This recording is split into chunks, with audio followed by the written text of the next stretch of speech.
భారత జాగృతి అధ్యక్షురాలు ఎమ్మెల్సీ కవితను అరెస్టు చేయడాన్ని బీఆర్ఎస్ మాజీ ఎమ్మెల్యే చంటి క్రాంతి కిరణ్ తీవ్రంగా ఖండించారు.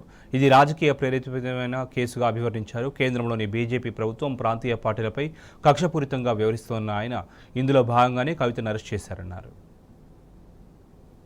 జాగృతి అధ్యక్షురాలు కవితను ఈరోజు ఈడీ అరెస్ట్ చేయడం పట్ల తీవ్ర ఆక్షేపణ వ్యక్తం చేస్తున్నాం.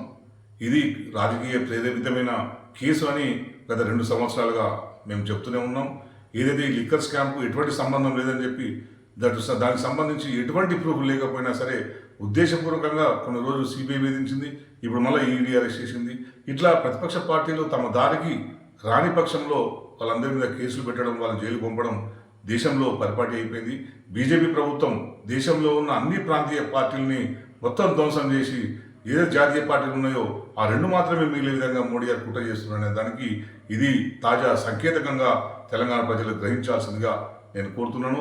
ఎందుకంటే తెలంగాణ ఉద్యమంలో క్రియాశీలకంగా పనిచేసి తెలంగాణ రాష్ట్రం ఏర్పడిన తర్వాత తొట్టుతోల ముఖ్యమంత్రిగా కేసీఆర్ గారు అయిన తర్వాత తెలంగాణ జరుగుతున్న అభివృద్ధి మోడల్ని దేశవ్యాప్తంగా తీసుకెళ్లే ప్రయత్నాన్ని కేసీఆర్ గారు చేసిండ్రు.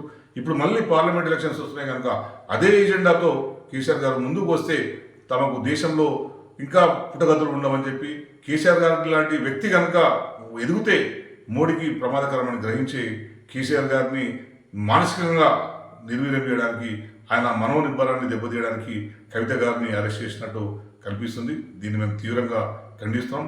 ఇటువంటి రాజకీయ కక్షలకు ప్రభుత్వ సంస్థలు ఈడీ, సిబిఐలు ఉపయోగపడమనేది ప్రజాస్వామ్యానికి గుడ్డలు పెట్టలాంటిది.